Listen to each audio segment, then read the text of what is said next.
প্রিয় শিক্ষার্থীবৃন্দ, আজ আমরা নবম দশম শ্রেণীর আবৃত দশমিক ভগ্নাংশকে সামান্য ভগ্নাংশে প্রকাশ করার নিয়ম আলোচনা করব। নিয়মটি অত্যন্ত গুরুত্বপূর্ণ এই জন্য যে আমরা দেখেছি বিভিন্ন পরীক্ষায় মান নির্ণয় অঙ্কের প্রথম অংশটি অর্থাৎ খ অংশটি আবৃত দশমিক ভগ্নাংশের নিয়মে দেওয়া হয়। তাছাড়া এমসিকিউতেও প্রায় 3টি এমসিকিউ থাকে আবৃত দশমিকের উপর। তাই এই নিয়মটি আমাদের জন্য অত্যন্ত গুরুত্বপূর্ণ। তো চলো শুরু করা যাক। তবে প্রিয় শিক্ষার্থীবৃন্দু, এর আগে আমার চ্যানেলটি তোমরা সাবস্ক্রাইব এবং শেয়ার করে বেল আইকনটি অন করে দিও, এতে করে তোমরা আমার পরবর্তী ভিডিওগুলা খুব সহজে পেয়ে দেবা। তো চলো শুরু করা যাক।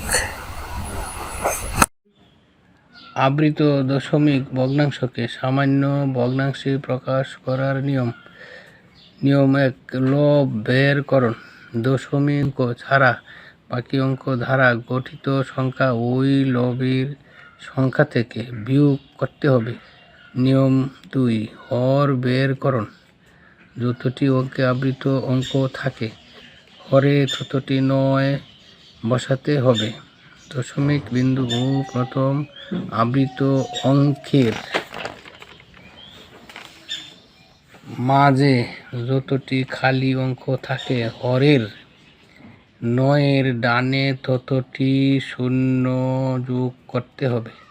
এভাবে প্রাপ্ত লব ও হর সহমৌলিক না হলে কাটাকাটি করে লঘিষ্ঠ আকারে প্রকাশ করতে হবে। যেমন উদাহরণ 1, 3.7 আকারে প্রকাশ করতে হবে। যেমন উদাহরণ 1, 3.7 আবৃত 8 সমান 3 7 8 - 3 7 নিচে হরে অর্থাৎ হরে 9 0।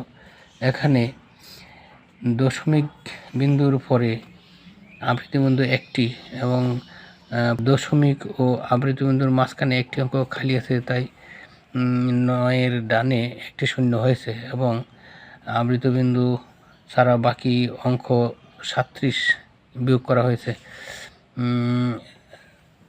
এরপরে তা কাটাকাটি যায়নি, তাই ভাগ করে মিশ্র ভগ্নাংশে প্রকাশ করা হয়েছে।